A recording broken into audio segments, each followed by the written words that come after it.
मराठा आरक्षणाचा मुद्दा महाराष्ट्रामध्ये तापत चाललेला आहे. 102वी घटना दुरुस्तीच्या संदर्भामधलं एक विधेयक आता लोकसभेमध्ये मांडलं गेलेलं आहे. या विधेयकामध्ये नेमकं काय आहे आणि 102व्या घटना दुरुस्तीमध्ये काय होतं आणि त्याचा परिणाम समाजामध्ये कसा होणार आहे या संदर्भामध्ये आपण चर्चा करणार आहोत. JNUचे प्राध्यापक आहेत मिलिंद आवाडजी, ते समाज बदलाचा सुद्धा अभ्यासक आहेत आणि त्यामुळे त्यांच्याकडून जाणून घेऊयात की आत्ताचा हा जो महत्त्वाचा मुद्दा आहे तो अत्यंत ज्वलंतशील झालेला आहे. म्हणजे की करो या मरो अशी सिच्युएशन आलेली आहे. आजच संभाजीराजेंनी पण एक ठिकाणी सांगितलेलं आहे की आता आम्ही आंदोलन पेटवू. परंतु मला अकॅडमिक लेवलवर चर्चा करायची तुमच्याशी की 102व्या घटना दुरुस्तीनिमित्त आता जे विधेयक आणलं जाते त्या विधेयकामध्ये नेमकं काय आहे. आरक्षण देण्याचे अधिकार नेमके कोणाकडे आहेत, केंद्राकडे का राज्याकडे? निश्चितपणे आपण जसं म्हणालात तसं ही सगळी जी कायदेशीर बाब आहे ती कायदेशीर बाब मला स्वतःला असं वाटतं कायद्याचे अभ्यासक म्हणून बोलत आहेत, परंतु मी समाज बदलाचा अभ्यासक म्हणून या कायदेशीर बाबीकडे जे बघतोय ते असं आहे की सुप्रीम कोर्टानं 102व्या घटना दुरुस्ती निमित्त जे वक्तव्य केलं होतं ते असं आहे की ACBC सोशली आणि एज्युकेशनली बॅकवर्ड कास्ट ठरवण्याचा अधिकार जो आहे तो राज्याला नसून त्याच्यासाठी त्यांनी एक कमिशन नेमलं होतं, बॅकवर्ड कास्टचं नॅशनल कमिशन, आणि त्या नॅशनल कमिशनला ACBC ठरवण्याचा अधिकार आहे असं त्यांनी सुप्रीम कोर्टनं 102व्या घटना दुरुस्तीत म्हणाले होते. त्याचबरोबर ते असंही म्हणाले होते आणि मला वाटतं हे खूप महत्त्वाचं आहे की आत्ताचं जे मॅकॅनिझम आहे अस्तित्वात असणारं त्या मॅकॅनिझमनुसार राज्याला कमिशन नेमून एक्सक्ल्युजन किंवा इन्क्ल्युजनचं मार्गदर्शन किंवा सूचना करण्याचे अधिकार आहेत प्रेसिडेंटला किंवा राष्ट्रपतींना. तर मला स्वतःला असं वाटतं की या पार्श्वभूमीवरती आत्ताचं जे बिल आहे ते याच्यासाठी महत्त्वाचं आहे. मी फक्त तुम्हाला एक सेकंद इथं रोखतोय. तुम्ही आता जे म्हटलात की समाविष्ट करायचं किंवा काढण्याचे अधिकार किंवा सूचना देण्याचे अधिकार हे राज्याला आहेत, परंतु हे फक्त सूचना देण्याचे अधिकार आहेत का कायदा करण्याचा अधिकार? अगदी हा खूप महत्त्वाचा शब्द आहे की सुप्रीम कोर्टानं सजेशन असं म्हटलेलं आहे की सजेशन मार्गदर्शन देण्याचे किंवा सूचना देण्याचे अधिकार आहेत, कायदा करण्याचा अधिकार नाही. तर मला स्वतःला असं वाटतं की हे जे बिल आहे या बिलमुळे ACBCचा अभ्यास करून तो ACBC ठरवण्याचा जो अधिकार आहे ज्याला आपण कायदा म्हणतो तो कायदा करण्याचा अधिकार कदाचित या बिलमुळे प्राप्त होईल. म्हणजे पूर्वी फक्त ACBCचा अभ्यास करून सूचना देणे किंवा मार्गदर्शन करणे याच्यापुरतंच त्याचं स्वरूप मर्यादित होतं. आता नवीन बिलमुळे कदाचित ACBCचा अभ्यास करून त्या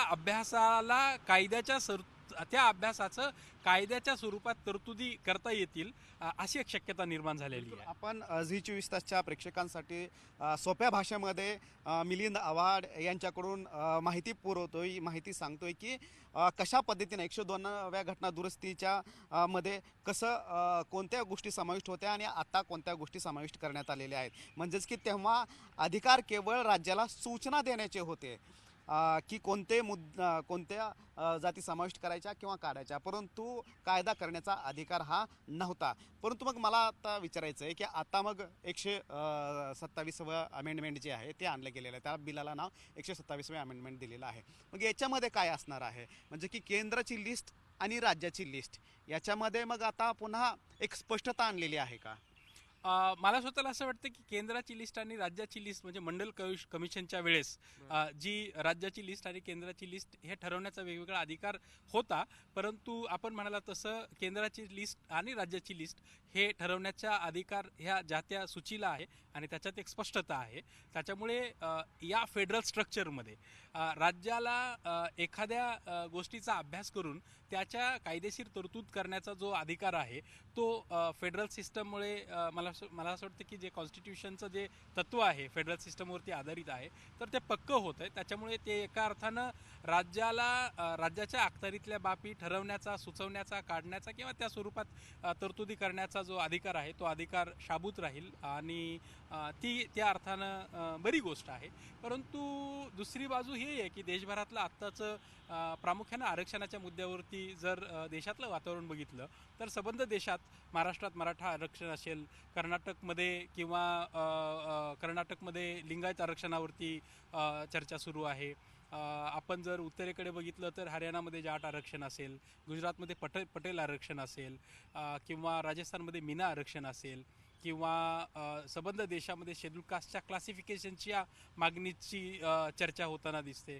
त्यामुळे मला स्वतःला असं वाटतं की एकूण आरक्षणाची चर्चा जर बघितली तर हे जे आरक्षण मागणारी जात समूह आहेत किंवा गट आहेत हे ज्या त्या राज्यातील संख्येनं आणि दिसणारी गट आहेत.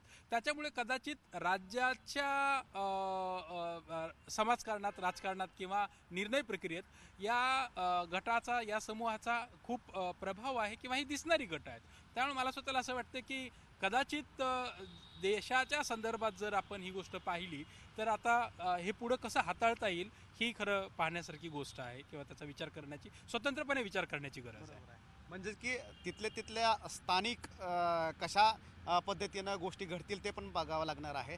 परंतु याचा परिणाम असा होणार नाही का की जर सरकारमध्ये एखाद्या समाजाचं वर्चस्व असेल तर त्या वर्चस्वाचा दबावासाठी, राजकारणासाठी वापर घेऊन मग आपापल्या जाती ज्या आहेत त्यांना आरक्षण देण्याचं SEBCमध्ये आणण्याचा प्रयत्न होणार नाहीत का, किंवा अशी शक्यता वाटते का आता यापुढे? अगदी आपण म्हणाला ते अगदी बरोबर आहे की संबंध म्हणजे अगदी आपण जाट आंदोलन बघा, पाटीदार आंदोलन बघा, मराठा आंदोलन बघा, म्हणजे या आंदोलनामध्ये संविधानात्मक तत्वाचं पालन केलं होतं. अतिशय शांततेत आणि मार्गदर्शक तत्वानुसार ही आंदोलनं चाललेली आहेत.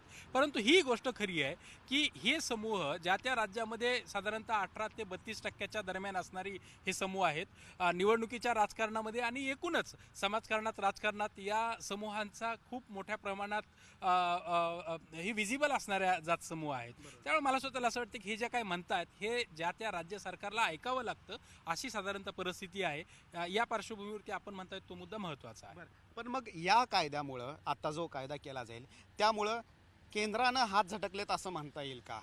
आणि ते आता राज्याच्या कोर्टामध्ये पूर्णपणे आलेले आहेत. राज्याला मग त्याच्यापासून आता हात झटकता येणार नाही असं म्हणायचं का? मला स्वतःला असं वाटतं की केंद्रानं घटनेचा जो गाभा आहे फेडरल स्ट्रक्चरचा, तो अबाधित ठेवण्यासाठी राज्याला काही गोष्टी ठरवण्याचा अधिकार आहे, प्रामुख्याने आरक्षण किंवा अशासारख्या, असं म्हणलेलं आहे. आणि ती फार पॉझिटिव्ह गोष्ट आहे, फार चांगली गोष्ट आहे. माझ्यासारख्याला असं वाटतं की ती फार चांगली गोष्ट आहे. परंतु त्याच वेळेस आपण म्हणाला तेही खरं आहे की राज्यातल्या राजकारणाचा आणि निवडणुकीच्या गणितामध्ये जात समूहाचा ज्या पद्धतीनं विचार होतोय आत्ता, त्या पातळीवरती कदाचित त्याचा वेगळ्या पद्धतीनं विचार केला जाऊ शकतो, ही गोष्ट निश्चित. अच्छा, याच्यामध्ये मला आणखीन एक प्रश्न विचारायचा तुम्हाला. 1993 मंडल आयोग, त्यानंतर जी सिस्टीम घालून दिली गेली होती ती आत्तापर्यंत अबाधित होती 2018पर्यंत. 102व्या अमेंडमेंट नंतर हे प्रश्न उपस्थित झालेत. बरोबर. आणि त्यानंतर पुन्हा आणखीन दुरुस्ती करावी लागते आता विधेयकानं. म्हणजेच की 2018ला 102वी जी घटना दुरुस्ती आणली ती आणण्यामध्ये केंद्र सरकारकडून काही चूक झाली असे वाटते का? मला स्वतःला असं वाटतं की आत्ता ज्या पद्धतीनं या घटनेचा फेरविचार सुरू आहे, बिल जे आलेलं आहे ते सुप्रीम कोर्टानं दिलेल्या निर्णयाच्या पार्श्वभूमीवरती आलेला आहे. त्याच्यामुळे हा पुनर्विचार आहे आणि मला असं वाटतं की हा पुनर्विचार राज्याची स्वायत्तता टिकवण्याच्या दृष्टीने फार महत्त्वाचा पुनर्विचार आहे. त्याच्यामुळे ती अर्थातच चांगली गोष्ट अशी वाटते मला, तांत्रिकतेच्या दृष्टीनं आणि एकूण कायद्याच्या तरतुदीच्या दृष्टीने. पण मिलिंदजी, मला आणखीन एक विचारायचं आहे. काल मुख्यमंत्री उद्धव ठाकरे यांनी पण तो मुद्दा मांडला आणि अनेकाकडून वारंवार हा मुद्दा समोर येतोय की 50%च्या पुढे आरक्षण देणं म्हणजे सर्वोच्च न्यायालयानं अट घातलेली आहे आणि अपवादात्मक परिस्थितीमध्ये पुढे देता येतं. परंतु आजच्या हे जे विधेयक आणलेलं आहे ते संमत झालं तर मग 50%च्या पुढे आरक्षण देण्याची जबाबदारी कोणाची असणार आहे, राज्याची का केंद्राची? कारण अनेकांना हा प्रश्न निर्माण झालेला आहे आणि प्रत्येकाच्या डोक्यामध्ये, प्रत्येकाच्या मनामध्ये हा प्रश्न आहे की जबाबदारी कोणाची असणार. मला स्वतःला असं वाटतं की आता आपल्याकडे 50पेक्षा जास्त आरक्षण फक्त तामिळनाडूनं क्रॉस केलेलं आहे, जे राज्याचं आरक्षण आहे. आणि त्याच्यातही आपण जे म्हणालात फार अँड फ्लंग किंवा मागास असण्याचे जे काही तत्व आहेत किंवा जे काही ऑब्जेक्टिव्ह आहेत ठरलेले, टूल आहेत, इंडिकेटर्स आहेत, त्यानुसार मला स्वतःला असं वाटतं की आत्ता म्हणजे 102व्या घटनादुरुस्तीच्या वेळेस सुप्रीम कोर्टाने म्हटलेलं आहे की साधारणतः 50% जे मंडल आयोगाचं तत्व होतं ते काही क्रॉस करण्याची गरज नाही. परंतु आत्ता हे जे बिल येणार आहे या बिलनुसार कदाचित जर राज्याला ACBC ठरवून कायद्याच्या स्वरूपात त्याची तरतूद करावी लागली तर जशी तामिळनाडूमध्ये तरतूद झालेली आहे तशीच इतर राज्यांमध्येही होऊ शकेल. त्याच्यामुळे अर्थात ही जबाबदारी राज्याकडे येईल असं दिसतंय. सुप्रीम कोर्टानं मराठा आरक्षण संदर्भामध्ये निकाल देताना अनेक त्रुटी ज्या आहेत त्या सांगितल्या होत्या, जे की गायकवाड कमिशनमध्ये होत्या. आणि तामिळनाडू सरकारने तर ते मिळवलेलं आहे, परंतु अनेक उदाहरणं तामिळनाडू सरकारने दिली. एक उदाहरण त्यामधलं असं होतं की काही जाती आहेत तामिळनाडूमध्ये की ज्या सूर्यप्रकाशामध्ये बाहेर निघत नाहीत, त्या केवळ अंधाऱ्यामध्ये आहेत. त्यामुळे त्या 3 पॅरामीटर्स बसत होते. विकासापासून लांब आहेत, दुसरं म्हणजे की ते अंधश्रद्धाळू आहेत, आणि तिसरं म्हणजे की सामाजिक मागासले पण त्यांच्यामध्ये सिद्ध होते. तर अशा प्रकारची काही उदाहरणं महाराष्ट्रामध्ये पुन्हा आणखीन महाराष्ट्र सरकारला कमिशन स्थापन करून आणावं लागणार आहे का? पुन्हा एक्सरसाइज करावी लागणार आहे का? मला सांगा. आपण म्हणाला तो फार महत्त्वाचा मुद्दा आहे की आता तामिळनाडूमध्ये आपण ते तिन्ही मुद्दा सांगितले की ज्या जाती कलंकित आहेत, ज्या जाती ऐतिहासिकदृष्ट्या कलंकित आहेत म्हणून त्या विकासापासून दूर आहेत. मला स्वतःला असं वाटतं की हा अभ्यासाचा भाग आहे आणि महाराष्ट्राच्या दृष्टीनेही कदाचित ज्या पद्धतीने आता गायकवाड कमिशनचा आपण कोट केला तसा अभ्यास झालेला आहे. कदाचित अजून ज्यावेळेस अभ्यास होईल त्यावेळेस या गोष्टी पुढे येऊ शकतील की विकासापासून दूर आहेत, अंधश्रद्धेचं प्रमाण आहे का, साधारणतः या जाती ग्राम्य स्वरूपात जीवन कसं जगतात किंवा विकासापासून दूर असण्याचे ऐतिहासिक कारणं काय आहेत वगैरे. तर हा अभ्यासाचा भाग आहे आणि कदाचित हे अभ्यासात येऊ शकेल. मग हे आव्हान असणार आहे का की मराठा समाजासाठी पुन्हा सिद्ध करणं? कारण काय की आम्ही युक्तिवादामध्ये मिलिंदजी अनेकदा ऐकत होतो की मराठा समाजाच्या शैक्षणिक संस्था आहेत, साखर कारखाने आहेत, नोकरीमध्ये वर्चस्व आहे, राजकीय ह्याच्यामध्ये वर्चस्व आहे क्षेत्रामध्ये. तर मग पुन्हा या सगळ्या समस्यावर किंवा या प्रश्नावर तरी तोडगा काढणं गरजेचं आहे. नाही, निश्चितपणे आपण म्हणालात तसं आता खरं म्हणजे आव्हान आहे म्हणण्यापेक्षा आता आजकाल एम्पेरिकल डाटा शब्द खूप गाजतोय. तो जो एम्पेरिकल डाटा म्हणेल तेच ऑब्जेक्टिव्हली पुढे येईल. त्याच्यामुळे मला स्वतःला असं वाटतं की कमिशननं जो अभ्यास केला आहे आणि कदाचित या दुरुस्तीनंतर परत महाराष्ट्रात ACBC साठीचा नव्यानं अभ्यास होईल तर त्यावेळेस तो अभ्यास काय म्हणेल किंवा काय म्हणणार नाही याच्याबद्दल आजच भाष्य करण्यापेक्षा कदाचित तोच अभ्यास ठरवेल की या जात समूहाचा काय विचार केला पाहिजे. मिलिंदजी, मराठा समाजाच्या पेक्षा आणखीन दुसरा मला एक विचारायचं आहे. ज्या OBC म्हणजे की ते केंद्रामध्ये OBC मध्ये येतं, परंतु राज्यामध्ये त्याला NT1, NT2, ABCD असा जो का प्रकार आहे त्याच्यामध्ये सुद्धा अनेक जातींचं असं म्हणणं आहे की काही ठराविक जातीला NT मध्ये सुद्धा काही ठराविक जातींना चांगलं प्रतिनिधित्व मिळतं, परंतु इतर जातींना नोकरीमध्ये किंवा इतर याच्यामध्ये तेवढंसं प्रतिनिधित्व मिळत नाही. आता ही जी लिस्ट किंवा हे जे अधिकार राज्याला मिळणार आहेत किंवा काय त्याच्यामध्ये काही बदल करता येऊ शकतात का? मग पर्सेंटेजमध्ये किंवा सरकार हे विचार करू शकतं का की या जातीला याच्यामध्ये टाकण्यासंदर्भामध्ये वेगवेगळ्या? मला स्वतःला असं वाटतं की जसं VJNTचं VJNT 1, 2, 3 केलेलं आहे तसं कदाचित काही आरक्षणाच्या संदर्भात होऊ शकेल. आता तरी ACBCची मागणी आहे किंवा अजून बाकीच्या आरक्षणाच्या मागण्या आहेत तर कदाचित ही गोष्ट होऊ शकेल असं वाटतंय. प्रामुख्यानं ACBC पुरती आता सुप्रीम कोर्टाची चर्चा आहे, हे बिल आहे, त्याच्यामुळे कदाचित असं राज्यात घडेल असं आजच्या वातावरणावरून तरी दिसतंय. अच्छा, मला आणखी एक प्रश्न विचारायचा आहे की यामुळं तरुण विद्यार्थी, कारण तुम्ही शिक्षण क्षेत्रामध्ये आहात म्हणून मला विचारायचं आहे की त्यांच्या मनामधले जो सुरू झालेला कोलाहल आहे तो शांत होईल का? का इथून पुढे उग्र जे आहेत आंदोलनं ती होऊ शकतील का? मला स्वतःला असं वाटतं की आपण आपल्या मागासलेपणाची जाणीव ठेवून त्याच्यासाठी तरतूद करणारी जी डिमांड ग्रुप आहेत किंवा जे आंदोलनं आहेत हे कदाचित वाढतील, परंतु या आंदोलनातून ज्या सेन्सिटिव्ह जातीय ओळखी निर्माण होत आहेत कदाचित ते महाराष्ट्रातल्या राजकारणासाठी किंवा महाराष्ट्रातल्या सांस्कृतिक वैचारिक पार्श्वभूमीसाठी तेवढं साजेसं नसेल. त्याच्यामुळे मागासलेपणाचे आंदोलनं करणे किंवा त्याच्यासाठीच्या डिमांड करणे ह्या आपल्या जातीय ओळखी दूर ठेवून आपण फक्त विकासाच्या मुद्द्यावरती आंदोलनं करतोय असं जर आपल्याला सांगता आलं तर कदाचित त्याचं स्वरूप वेगळं असेल. अच्छा, आणखीन एक शेवटचा मुद्दा म्हणजेच की आता मागणी होऊ लागलेली आहे की OBC मध्ये मराठ्यांना आरक्षण द्यावं. अनेक घटकाकडून ही मागणी होऊ लागलेली आहे. काय परिणाम होतील याचे? मला तरी आज तरी जे दिसतंय ते फक्त SC-BC पुरतंच मर्यादित आहे. परंतु कदाचित भविष्यात आपण म्हणताय तसं आता कर्नाटकमध्ये लिंगायत समाज म्हणतोय आम्हाला OBC मध्ये समाविष्ट करून घ्या, किंवा राजस्थानमधला मीना समाज म्हणतोय आम्हाला शेड्यूल ट्राईबमध्ये समाविष्ट करून घ्या, किंवा देशात मी म्हणालो तसे वेगवेगळ्या जात समूह शेड्यूल कास्टमध्ये म्हणतायत आम्हाला शेड्यूल कास्टचं क्लासिफिकेशन करा.